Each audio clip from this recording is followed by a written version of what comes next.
Subscribe करें और bell दबाएं ताकि कोई खबर रह न जाए।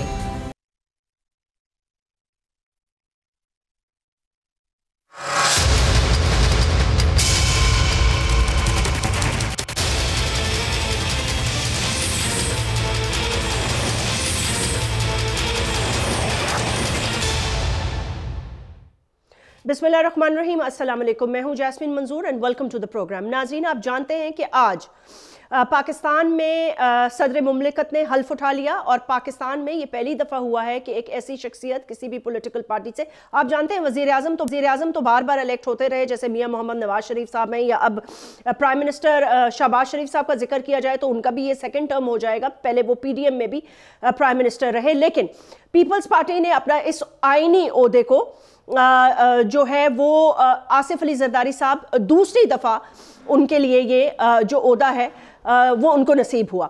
और ये भी कहा जाता है कि वो ना सिर्फ उस वक़्त उन्होंने पाकिस्तान खपे का नारा लगाया, जो कि एक बहुत ही अहम टाइम था पाकिस्तान उस वक़्त, एक बहुत ही ज़्यादा मैं तो ये समझ रही थी कि मतलब है अल्लाह माफ़ करे कि बिल्कुल तितर बितर वाली सिचुएशन थी जिस तरह आगे लगाई जा रही थी। और आपको पता है मोहतरमा बेनज़ीर भुट्टो की शहादत के बाद क्या हालात हुए।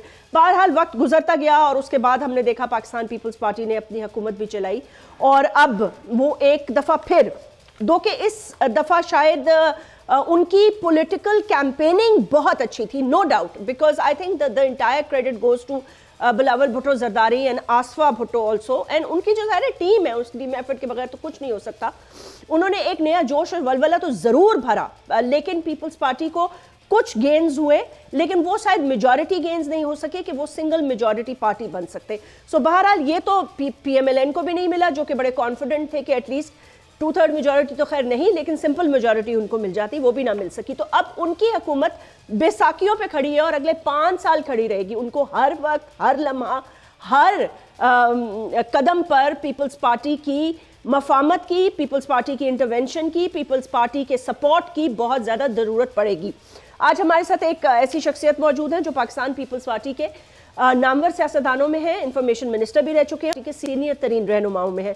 कमरुज़्ज़मान कायरा साहब ने वक्त निकाला है, हमें ज्वाइन किया, उनको वेलकम करना चाहूँगी। कायरा साहब, अस्सलाम वालेकुम, वेलकम, और आप लोगों को मुबारक हो इस आईनी ओहदे पर। वालेकुम अस्सलाम और खैर मुबारक आपको भी और पाकिस्तान के तमाम जमहूर पसंदों को आसिफ अली जरदारी साहब की सदारत मुबारक हो। आमीन।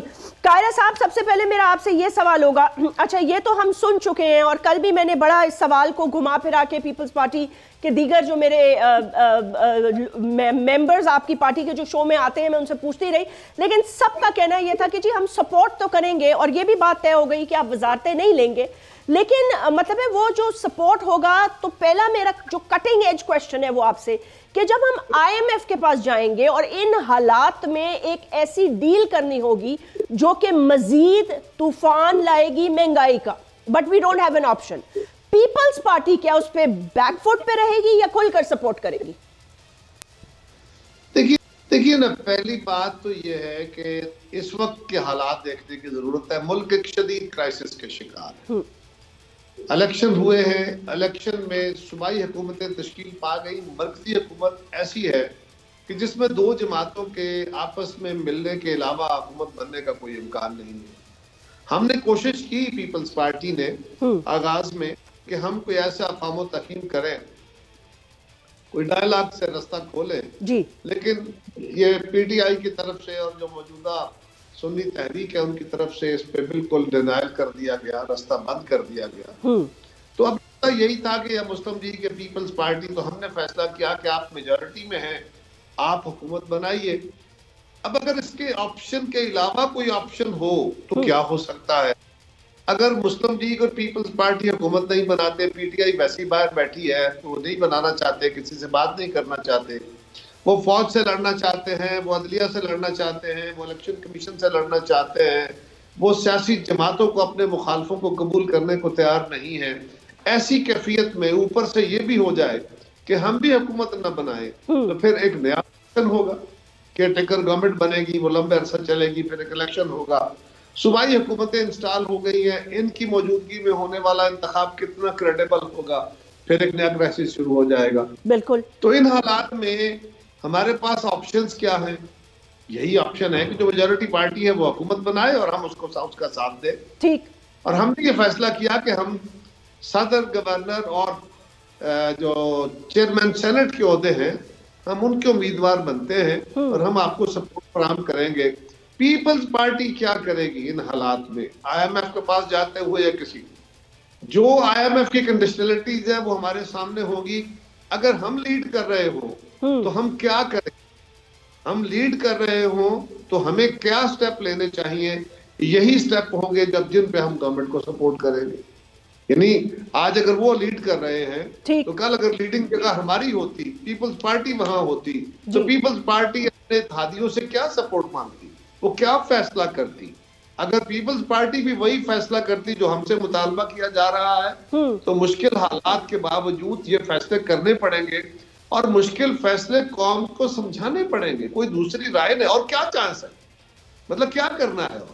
और ऑप्शन ही नहीं है। ठीक कह रहे हैं आप, सही बात है, ऑप्शन ही कोई नहीं है और बहुत ज्यादा इंपॉर्टेंट फैसले करने हैं। अच्छा कायरा साहब ये बताइएगा कि मौलाना फजल रहमान साहब जो हैं वो तो इतनी उनसे करीबी दोस्ती है आसिफ अली जरदारी साहब सदर मुमलिकत की, पाकिस्तान पीपल्स पार्टी के साथ बड़े अच्छे राब्ते हैं। अच्छा कुछ अंदर की खबरें ये हैं, मैं आपको बता देती हूँ, जाहिर सी बात है हमारा सिलसिला तो खबरों पे ही चलता है, अंदर से खबर ले ली, किसी से खबर ले ली, और ये बड़ी सरगर्म खबर है, अब तो हर एक को ही पता है कि जाती उम्रा में जो फैसले हुए थे उसमें से एक फैसला ये था कि सदर मुमलिकत के ओहदे के लिए मौलाना फजल रहमान साहब का नाम आया, फ्लोट किया गया और वहां से कुछ वादे भी हुए। लेकिन अब इलेक्शन रिजल्ट्स के बाद क्योंकि PMLN इतनी कॉम्प्रोमाइज पोजीशन में आ गई है तो वो वादा पूरा नहीं हो सका। तो क्या वो अब आपसे भी इसीलिए नाराज हैं कि आप लोग इस ओहदे से पीछे हट जाते हैं, और वो PMLN से भी इसीलिए नाराज है कि वो कह रहे हैं धांधली हो गई? अब मैं नहीं समझता, हमसे तो नाराजगी की ये वजह नहीं बनती। हमने तो कोई प्रॉमिस नहीं किया था उनसे, और न ही इलेक्शन हमने, वो इलेक्शन कहते हैं कि मुझसे इलेक्शन छीना गया है, ना ही हम इलेक्शन करवाने वालों में हैं कि हम इलेक्शन छीनते। सवाल तो ये है कि मौलाना के साथ अगर जाती उम्रा में कोई वादा हुआ तो वो वादा मुस्लिम लीग ने किया। मुस्लिम लीग अगर पूरे मुल्क के अंदर इस पोजीशन में होती कि अपना सदर बनवा सकती तो हो सकता है वो ये फैसला करते, हो सकता है, मैं नहीं कह रहा कि जरूर करते। ठीक। और दूसरा ये है कि सदर के ओहदे के लिए इस वक्त एक ऐसा ही बंदा जो सबको साथ लेके अफामो तफहीम से बर्दाश्त करके अपने इख्तियार भी दे दे, अपने वसाइल भी दे दे, और जिसको अपना नुकसान करके भी कौमी इत्तेफाक राय करने की आदत हो, ऐसी एक शख्सियत की जरूरत थी। और वो जरदारी साहब में बदर जाओ तुम, ये सलाहियतें मौजूद हैं, लिहाजा उनके ऊपर तो कोई इख्तलाफ नहीं। मौलाना को अगर मुस्लिम लीग से कोई इख्तलाफ है तो हो सकता है कोई उनसे वादा अगर हुआ, तो मुझे नहीं पता अगर कोई वादा तो फिर कायरा साहब आपसे नाराजगी की वजह क्या है? मतलब है कि वो उन्होंने सदर मुमलिकत का वोट क्यों फिर बायकॉट किया? मतलब है उन्हें फिर एटलीस्ट आसिफ अली जरदारी साहब को तो सपोर्ट करना चाहिए था ना, लेकिन उन्होंने कहा पीपल्स पार्टी से हमारी राय जुदा है, और एक ऐसी पार्टी से उन्होंने कहा, क्योंकि वो हमारे घर आना चाहते थे, बात करना चाहते थे, जिसका मैं एक्सपेक्ट भी नहीं कर पा रही थी। मुझे एटलीस्ट मेरे दिमाग में कभी किसी गोशे में एज ए सहाफी ये था कि मे बी पीपल्स पार्टी से बात हो सकती होगी तहरीक इंसाफ की, क्योंकि बिलावल साहब ने भी एक सॉफ्ट सपोर्ट रखा और फिर वो इद्दत वाले फैसले पे बड़ी फर्मली उन्होंने ये कुछ बातें की विच वर वेरी यू नो, जिसको कहते हैं कि वो बहुत एक like that was very positive of him. वो कहते हैं ना the politics of the coming generation. लेकिन मतलब है मुझे ख्वाबो ख्याल में भी नहीं था कि मौलाना साहब से हो जाएगी और फिर और उनके कैंडिडेट जो हैं वो होंगे, मतलब है आपके सामने ही है। तो ये इतनी नाराजगी क्यों हो सकती है? मतलब you really have to give us something today. Bilawal साहब ने तो अपनी पूरी कैंपेन में नफरत की सियासत को खत्म करने का, बर्दाश्त की सियासत को अपनाने का, सबको साथ लेके चलने का फैसला किया। और ये सिर्फ इद्दत वाले मुद्दत का इशू वाला नहीं है सवाल, बल्कि हर वक्त जहां कहीं रोशन ख्याल और आगे बढ़ने का रास्ता और बेहतर और तदब्बर का रास्ता है, पीपल्स पार्टी हमेशा उन चीजों पर स्टैंड लेती है। ये कोई नई बात नहीं। ठीक बात है। रही बात मौलाना हमसे नाराज है तो क्यों नाराज है, ये तो कभी उनसे पूछिएगा, मैं क्या बता सकता हूँ। वो तो यही कह रहे हैं ना कि मेरे साथ मतलब है नाइंसाफी हुई है और मेरा मैंडेट भी छीन लिया है, और सिंध में भी मेरा मैंडेट छीन लिया है, और देखें ना, बलूचिस्तान में वो हुकूमत बनाने के ख्वाह थे, लेकिन उसके बाद वहां पर से भी आपने उन लोगों के साथ कोई हाथ नहीं मिलाया। मतलब है PMLN वालों ने यहां तक कह दिया कि जी देर कर दी मेहरबान आते आते। नहीं, देखिए ना, हमने इत्तेहादी हुकूमत कायम करनी थी, हमारी सीटें उनसे ज्यादा थी, मुस्लिम लीग से ज्यादा थी। फैसला हो गया कि पंजाब में उनकी हुकूमत बनेगी, बलूचिस्तान में हमारी बनेगी, सिंध में हमारी बनेगी, फेडरल में उनकी हुकूमत बनेगी। अब अगर उनसे मौलाना हुकूमत मांगते तो वो क्या देते? लिहाजा मौलाना की नाराजगी हमसे तो नहीं बनती, क्योंकि हम तो इलेक्शन कराने वाले नहीं थे। हमारा तो अपना किला है कि हमारे साथ जाती हुई है, मौलाना कह रहे हैं मेरे साथ हुई है, बाकी जमातें भी कह रही है हुई है, क्या करें। अच्छा कायरा साहब, एक अहम जो डेवलपमेंट होगी, देखिए ना, वैसे तो जो है वो मतलब है, मैं तो यही समझ रही हूँ कि कांटों की सेज पर चलेगी, क्योंकि देखें जब इतने कोलिशन पार्टनर्स होते हैं, और अब ये वो PDM वाला एक्सपीरियंस भी आप लोगों को हो चुका है।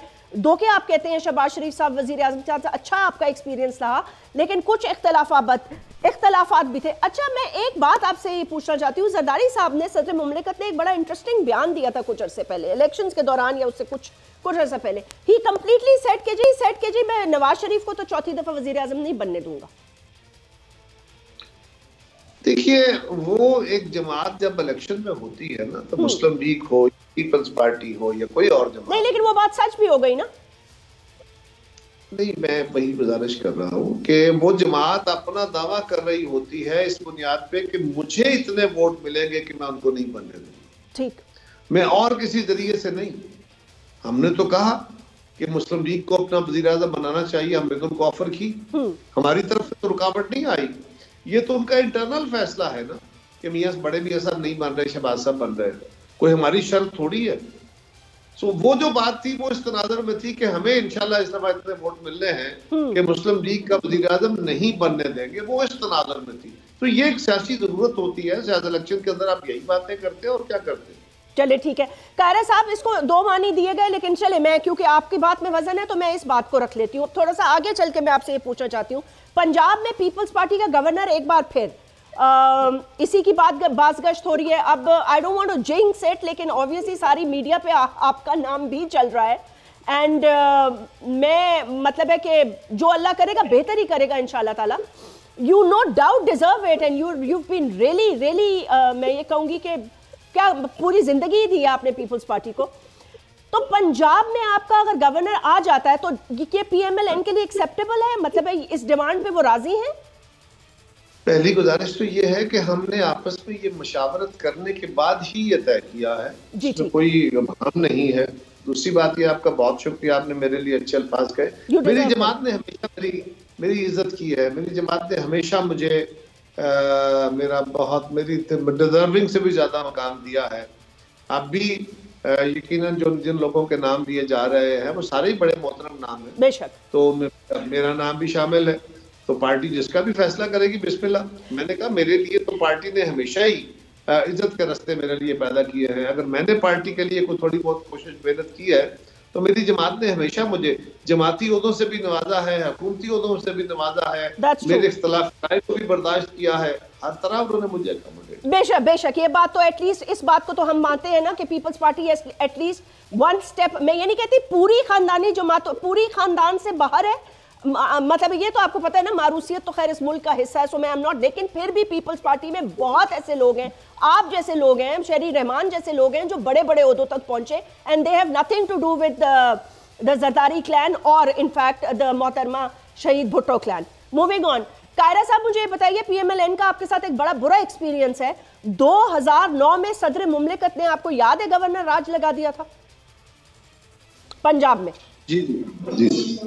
तो सर इस दफा ऐसी कोई सिचुएशन डेवलप अगर हो गई तो? पहली गुजारिश तो यह है कि माजी की गलतियों से सीख के आगे बढ़ना चाहिए। अगर माजी में कोई गलत हुआ या जो हालात के जबर के तहत हुआ, अब उसी में तो नहीं फंस के बैठ जाना ना, आगे बढ़ना है।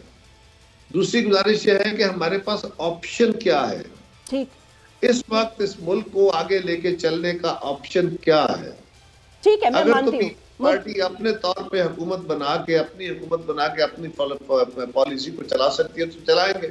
ठीक, मुस्लिम लीग अपनी हुकूमत बना के अपनी पॉलिसी चला सकती तो चलाएंगे। ठीक, हम उस वक्त भी, हमारा तो ख्याल ये है कि अक्सरियती हुकूमत बन भी सकती होती, फिर भी इकट्ठे होना चाहिए था ताकि फैसलों को वाइडर ओनरशिप दी जा सके और मुश्किल पैर पड़ेंगे करें। कायरा साहब, मैं एक जरूरी क्वेश्चन आपसे करना चाहती हूं, and this is my last question for this segment, and this is the most important question.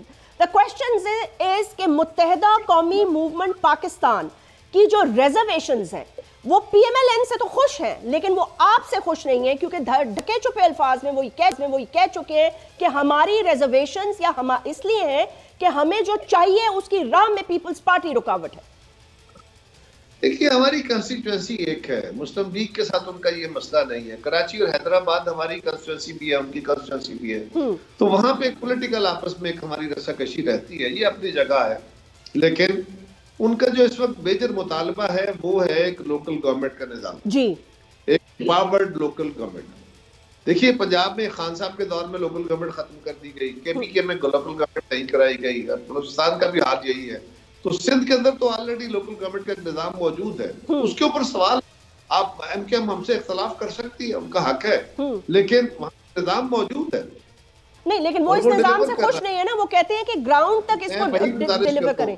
ना मैं वही गुजारिश करता हूँ कि अगर वो खुश नहीं है तो हम बैठ के हम बात करेंगे, लेकिन मेजॉरिटी, अगर मेजॉरिटी उससे खुश है तो बात तो मेजॉरिटी की चलेगी ना, माइनॉरिटी की बात तो नहीं चलेगी। लेकिन अगर उनकी जायज राय है, अच्छी राय है, मोतबर राय है, तो उनकी राय को वजन दिया जाएगा, उनकी राय सुनी और उसको माना भी जाएगा। लेकिन उसमें देखा जाएगा कि आइन के अंदर को तब्दीली वो मांग रहे हैं तो क्या मांग रहे हैं, तो बैठ के करने में तो कोई हर्ज नहीं है।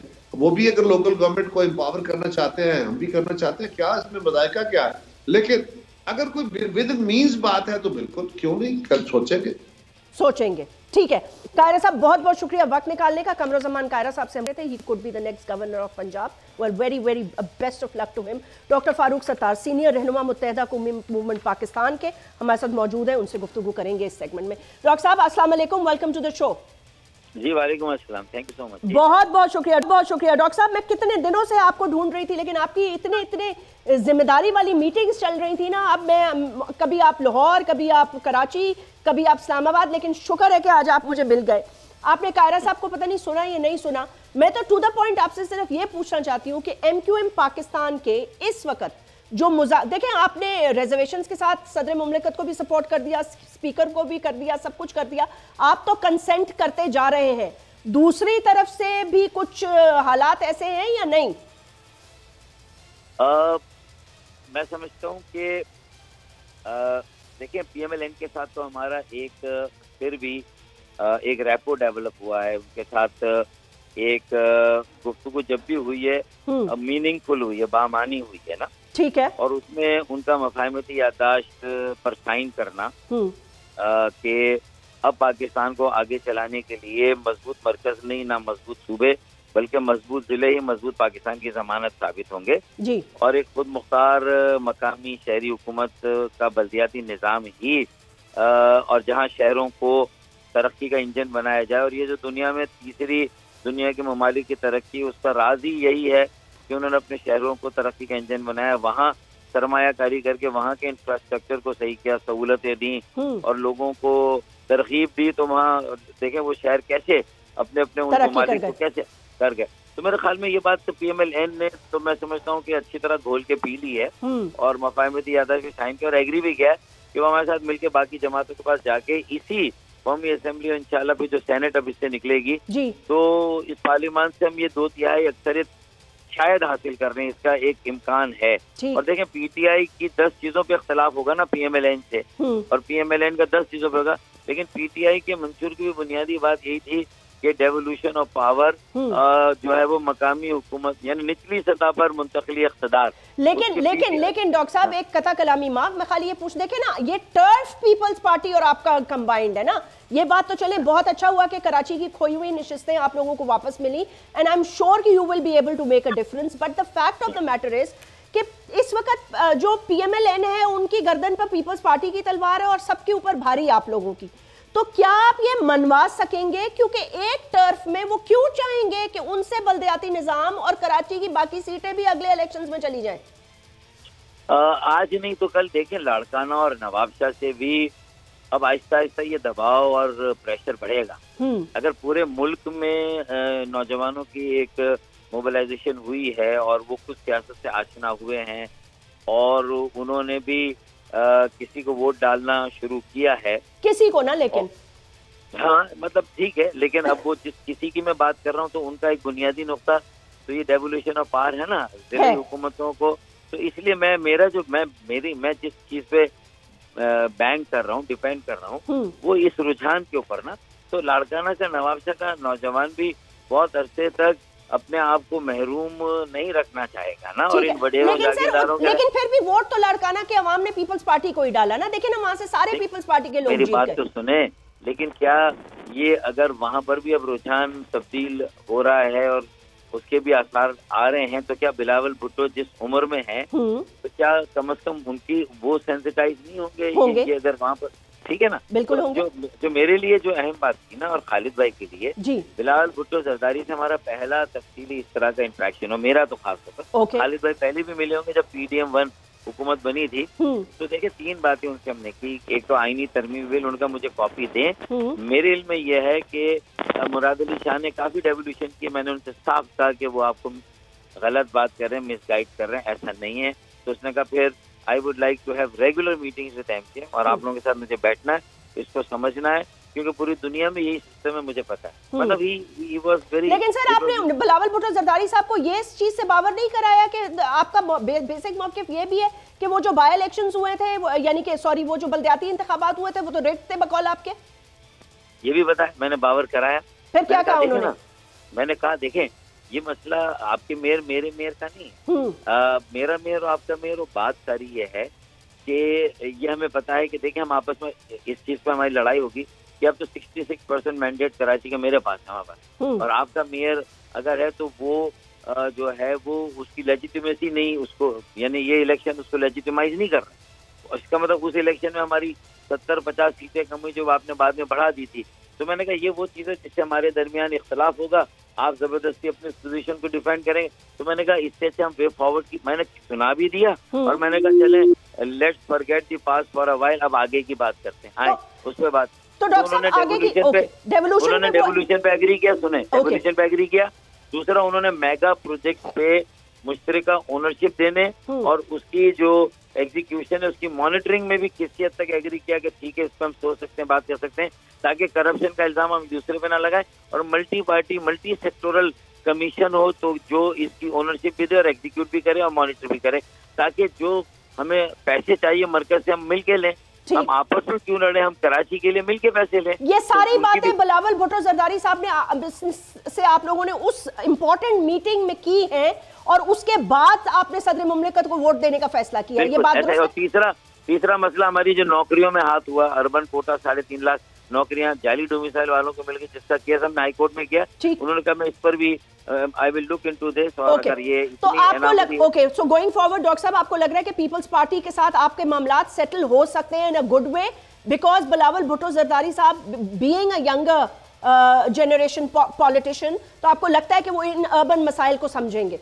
चले ठीक है, सियासी इस्तेकाम के लिए, जमहूरी अमल को आगे बढ़ाने के लिए और मुल्क की मईशत को एक मौका देने के लिए PMLN हो और पीपल्स पार्टी के साथ जो कुछ, और इनके चारों कलीदी ओहदों पर सदर, प्राइम मिनिस्टर, स्पीकर, ये हमने क्या देखिए हमारे पास जो कुछ देने के लिए था हमने आखिरी चीज दे दी। मैं कहूँगा अब वही मतलब ये कि अब वही पाए रोशनी, अब जिसके जी में आए वही पाए रोशनी। बेशक हमने तो जला के दिल सरेआम रख दिया, तो हमने तो अपना काम कर दिया। डॉक्टर साहब आप लोग हमेशा अपना काम करते हैं, आपके साथ हाथ हो जाता है। अच्छा चलिए ये बताएं मुझे कि आपने काबीना में शमूलियत का क्या फैसला किया?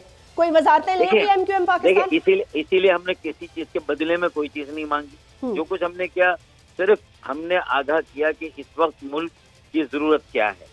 इस वक्त मुल्क में एक मफाहिमत, एक मशावरत के जरिए एक कौमी एजेंडे पर हमें ज्यादा से ज्यादा जमातों को इकट्ठा करना, और उसमें अपोजिशन का भी एक रोल है। अब अपोजिशन के किरदार को मिना नहीं कर सकते। ये हमारी सियासी बसीरत का इम्तिहान है कि हम अपोजिशन को भी किसी तरह इंगेज करें, राजी करें, और आगे आने वाले बजट से पहले जो माशी पॉलिसी है, IMF से जो आगे बातचीत होनी है, जो कुछ भी हमें 7 अरब डॉलर जो शायद। लेकिन डॉक्टर साहब क्या आप कोई वजारतें ले रहे हैं या नहीं ले रहे हैं MQM पाकिस्तान? मतलब आप काबीना का हिस्सा बनेंगे या नहीं बनेंगे, ये बताएं, इसका फैसला हुआ है? हमने अपनी तरफ से इस बात को छेड़ा नहीं, ना हमने कोई पोर्टफोलियो ना तादाद हमने नहीं की। लेकिन तो ये जो मीडिया में खबरें मिल रही है कि आपने कराची की गवर्नरशिप और 6 वजारतें मांगी है, ये गलत है?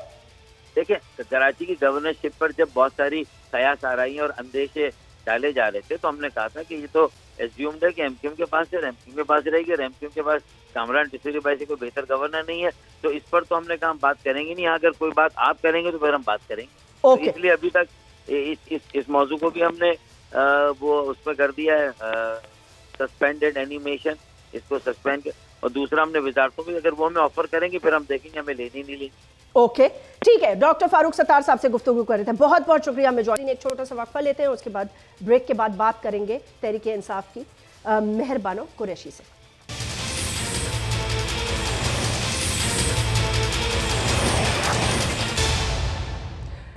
वेलकम बैक नाज़रीन, हमें ज्वाइन किया है मेहरबानो कुरैशी साहिबा ने, सीनियर रहनुमा है पाकिस्तान तहरीक इंसाफ की। सेनेटर कामरान मुर्तज़ा सीनियर रहनुमा है जमीयत उलमा इस्लाम मौलाना फजल रहमान साहब की पार्टी की।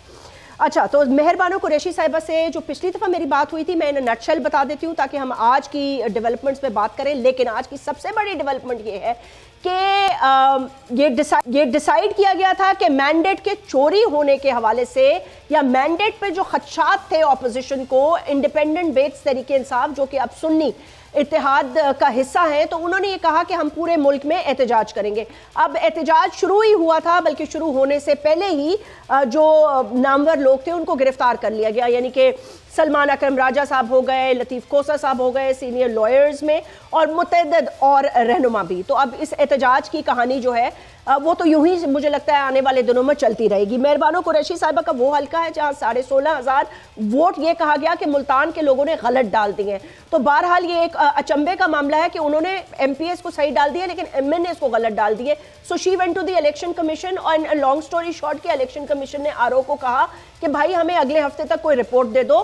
तो वो RO साहब जो है उन्होंने कहा भाई मैं नहीं दे सकता, मैं तो छुट्टी पे हूँ। तो चलें, जब वो छुट्टी से आ जाएंगे तो बता देंगे कि मेहरबानों की सीट का क्या हुआ। मेहरबानो कुरैशी साहिबा, ये जो मैंने रिजल्ट्स के हवाले से आपकी बात कर दी, वो तो जाहिर सी बात है आप अपने सारे तमाम जो भी आपके ऑप्शंस होंगे अपनी सीट के लिए आप फाइट करेंगी। लेकिन आज के एहतजाज पर जो ये लोगों की पकड़ धकड़ हुई है, उस हवाले से क्या मतलब है, मना किया था आप लोगों को एहतजाज करने से या मतलब है क्या इशू था? कोई तोड़ फोड़ करे थे आप लोग? फिर जी, अस्सलाम वालेकुम जास्मीन, सबसे पहले तो आपका बहुत शुक्रिया कि आपने फिर मौका दिया।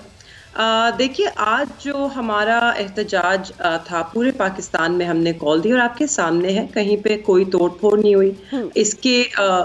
इसके बायस के पुलिस की तरफ से बहुत सारे इलाके हैं वहाँ पे लोगों पर तशद्दुद किया गया, लोगों को गाड़ियों से घसीटा गया, उनके गाड़ियों पे डंडे बरसाए गए। फिर भी शायद लोगों को इश्तियाल देने की कोशिश की गई, मगर फिर भी हमारे लोग पुरअमन रहे। उन्होंने गिरफ्तारियां भी दी, पुरअमन तरीके से दी। हालांकि हमारा आईनी हक है पुरअमन एहतजाज करना, इससे रियासत को नहीं रोकना चाहिए, नहीं रोक भी सकती कानूनी तौर पे, आईनी तौर पे। आज जब मुल्तान में सहू चौक पे हम खड़े थे तो मेरी यही गुफ्तगू हुई पुलिस से भी कि जी हम किस कानून की खिलाफ वर्जी कर रहे हैं। ना सेक्शन 144 लगा है, ना हमने कोई खिलाफ वर्जी की है, ना यहाँ पे कोई जलाओ घेराव है, ना तोड़ फोड़ है। हम सिर्फ एक पुरअमन तरीके से अपना एहतजाज रिकॉर्ड करवाना चाहते हैं जो हमारा आईनी हक है। आपने देखा मुल्तान में भी उसी तरह, लाहौर में भी उसी तरह सलमान अकरम राजा साहब भी निकले थे और उन्हें गिरफ्तार कर लिया गया। बहुत नामवर शख्सियत है, ना सिर्फ वो एक he is considered an authority on constitution and law, so may be that's the irony here कि ना सिर्फ उनको गिरफ्तार किया गया है मगर हमें अभी तक मालूम नहीं है कि उन्हें किस थाने लेकर गए हैं वो। अब ये बहुत तशवीश का एक मकाम है कि एक इतनी नामवर शख्सियत, बहुत इज्जत है उनकी पूरे पाकिस्तान में, ना सिर्फ पाकिस्तान में, पाकिस्तान से बाहर भी जो कानूनी सर्कल्स हैं उनमें भी। तो उन्हें आपने एक तो गिरफ्तार किया, उन्होंने गिरफ्तारी बड़े पुरअमन तरीके से आपने देखा है दी भी, और उसके बाद हमें अभी तक मालूम नहीं है कि वो कौन से थाने में है, अच्छा, उन्हें किस वजह से गिरफ्तार किया है। जी ठीक, गिरफ्तार तो हमें पता है कि किस वजह से किया है, सबको पता है, आपको पता है कि वो कह दी 800 elected members have been arrested. Yes, I know, but you know that anything is possible now, no? You should be aware of this fact that anything and everything is possible now, so you have to be ready for everything. रियासत बौखला गई है। अब ये तो रियासत वक्त पे ही बताएगी कि वो कितनी बौखलाई है या क्या हो रहा है। लेकिन अच्छा मेहरबानो, मैं आपसे एक माजरत के साथ एक बड़ा पर्टिकुलर सवाल करना चाहती हूँ। The insight of the political happenings within Tehreek-e Insaf, जो हम तक कुछ खबरें पहुंची हैं, आई डोंट नो आप इसकी तस्दीक करेंगी कि खान साहब से कैदी नंबर 804 से कोई बैकडोर डायलॉग हो रहा है after the results of the elections, जिसमें कि उन्होंने डिमांड की है कि 4 हलके खोल दिए जाएं, not more than that but 4 हलके। वो 4 हलके कौन से हैं? आई डोंट नो अगर आपने उसके बारे में सुना है या नहीं, but 1 is from Islamabad, 1 is from Peshawar, 2 from Lahore. नहीं जी, बिल्कुल मुझे मालूम नहीं है, मगर मैं इस बात की तरदीद ही करूंगी क्योंकि हो ही नहीं सकता। अगर कोई गुफ्तगू हो भी कि खान साहब सिर्फ 4 हलके खोलने की बात करें, जहां पे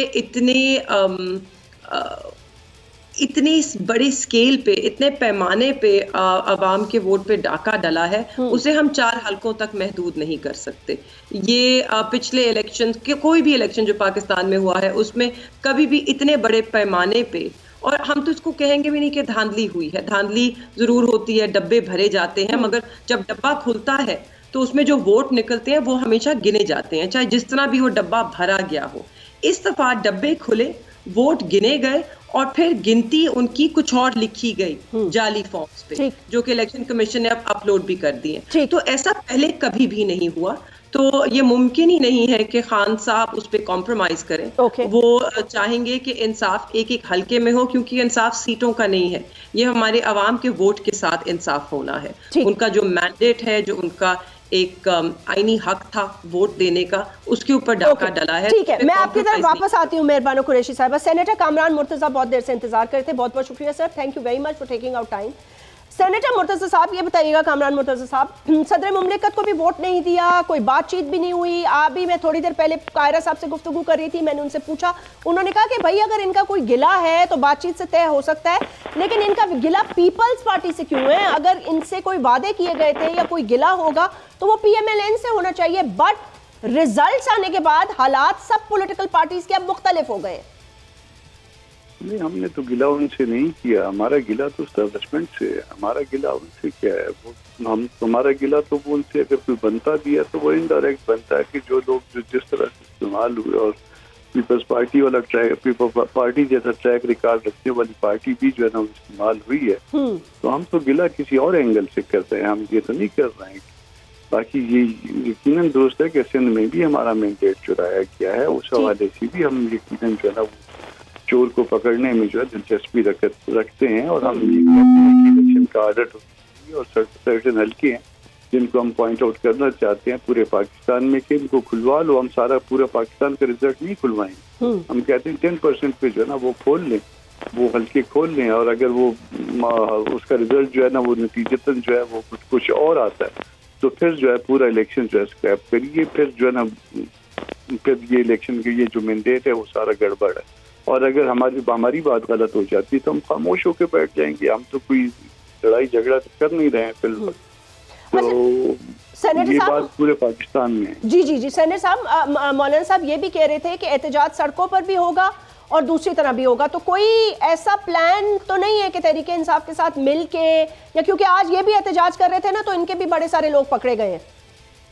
देखिए, हमारी और इनकी अभी तक दूरियां बहुत ज्यादा हैं। अच्छा। हम अपना तशख़्ख़ुस बरकरार रखना चाहते हैं, ये अपना तशख़्ख़ुस बरकरार रखें, ये अपने तौर पे जदोजहद करें, हम अपने तौर पे जदोजहद करेंगे। इस वक्त तक शायद जो है ना वो अगर हम आपस में कोई मिल के कोई बात करते हैं तो लोग कहेंगे कि कल तो आपस में ये एक दूसरे के आमने सामने थे और इस आप जो है ना किसी और तरह से इकट्ठे मिल के चलना है, शायद मफादात की कोई जगह है। तो हमारा जो गिला है वो इनसे भी है। सूबा खैबर पख्तूनख्वा में हम वहाँ पे भी हल्के खुलवाना चाहते हैं, बहुत से हल्के हैं, टांक वाला हल्का है, DI खान वाला, और इस तरह से बहुत सारे हल्के हैं जिसको हम पॉइंट आउट कर देंगे। यमीन गंडापुर वाला हल्का है, उसको हम पॉइंट आउट कर देंगे, दूध का दूध पानी का पानी हो जाएगा। और बहुत सारे इस तरह से सिंध में, सूबा बलूचिस्तान में। अच्छा सेनेटर साहब, फिर मेरी समझ से एक थोड़ी बात कंफ्यूजन हो जाती है, मैं मतलब फिर इस तरफ मेरी सोच चली जाती है कि अब आप ये कह रहे हैं तो फिर एकदम मेरा दिमाग वहां पे चला जाता है। केपी में पूरी मेजॉरिटी ले ली, वहां पर भी काफी हद तक ठीक है। मुझे यकीन है कि आप लोग कह रहे हैं कि आपको शक है, शुबात है, इलेक्शन कमीशन पे बड़े सवालिया निशान है, जाहिर सी बात है, जिस तरह उन्होंने रिजल्ट्स रोके, डिले किया, जो भी उन्होंने अपने कारनामे अंजाम दिए। लेकिन क्या मतलब है कि आपको लगता है कि सेलेक्टिव मैंडेट फिर बांटा गया है, या ये मैंडेट भी नहीं था और मैंडेट कुछ और था? मैं अब कंफ्यूज हो चुकी हूँ। नहीं, कंफ्यूज होने की बात नहीं है, ये सिलेक्टेड मैंडेट है। और अगर वो सूबा खैबर पख्तूनख्वा में जो है ना, वो बज़ाहिर जो है वो पीटीआई या पीटीआई बैक गवर्नमेंट है, तो उसमें ये बताने के लिए कि जी बड़े अच्छे इलेक्शन हुए, बड़े अच्छे इलेक्शन हुए, तो ठीक है ना, ये तो 10% हल्के सूबा खैबर पख्तूनख्वा में खोल देते हैं, 10% जनूब बलूचिस्तान में, इसी तरह से 10% पंजाब में और 10% सिंध में। पता चल जाएगा कि कितना जो है फेयर और फ्री इलेक्शन है। वो एक तकसीम है, ये इसको आप कह सकते हैं कि इंतजाम कह सकते हैं अपनी जुबान में, कि ये एक इंतजाम के तहत जो है ना वो सूबे इस तरह से कि कोई सूबा किसी के पास गया है, कोई ओहदा किसी के पास गया है, कोई स्लॉट किसी के पास गई है, तो ठीक है, वो जिन्हें इंतजाम करने वालों ने इंतजाम किया है, उन्होंने अपना इंतजाम किया है, हम अपनी जद्दोजहद करेंगे, मुमकिन है कल हम कामयाब हो जाएं। ठीक, मेहरबान कुरैशी साहिबा, ठीक है, ये बात दुरुस्त है कि आप लोगों के अंदर बहुत दूरियां अभी, और ये बात ठीक कह रहे हैं वो। लेकिन मुझे ये बताइएगा कि पार्लियामेंट हाउस के अंदर किस किस्म का मतलब है, कोई ये हुकूमत अब मफामत की बात कर रही है ना, ये तो कह रहे हैं आगे बढ़ने की बात है, बहुत मुश्किलात हैं, ये है वो है, मफामत करनी होगी, तो क्या आपको लग रहा है कि किसी तरह से कहीं किसी से मफामत होगी? क्योंकि ऑपोजिशन के साथ तो चलना होगा ना, जाहिर सी बात है, ऑपोजिशन को बिल्कुल ही तो दीवार से नहीं लगा सकते। दो के शहबाज शरीफ साहब ने तो ये कह दिया था कि आपने ऑपोजिशन को दीवार से नहीं लगाया, दीवार में चुन दिया। जी, मुझे तो नहीं लगता मफामत की पार्लियामान में अगर गुफ्तगू होती है तो जास्मिन आपको याद होगा कि जब पाकिस्तान तहरीक इंसाफ की हुकूमत थी, 3 लॉन्ग मार्चेस हुए थे हमारी हुकूमत के खिलाफ।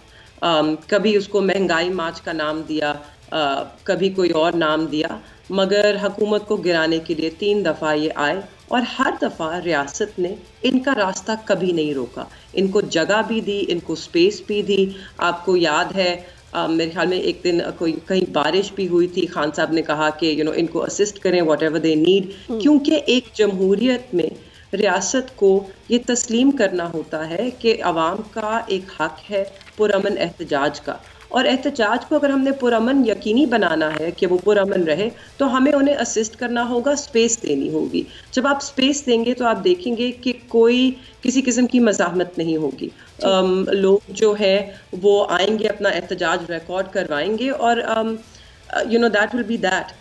लोगों को स्पेस देनी होती है, मगर इस वक्त मफामत की गुफ्तगू जरूर हो रही है पार्लियामान में, मगर जो अमल है, अमली तौर पर कोई मफामत होती नजर नहीं आ रही। आप देखा है पुलिस किस तरह तौर पर ऑपोजिशन के साथ, जो कि इस वक्त भरपूर तरीके से कभी रोडों पर और कभी पार्लियामेंट में एहतजाज करती नजर आ रही है। नाज़रीन, अपना ख्याल रखिएगा, आपसे फिर मुलाकात होगी।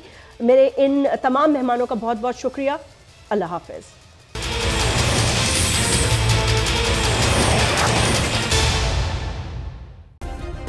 सब्सक्राइब करें और बेल दबाएं ताकि कोई खबर रह न जाए।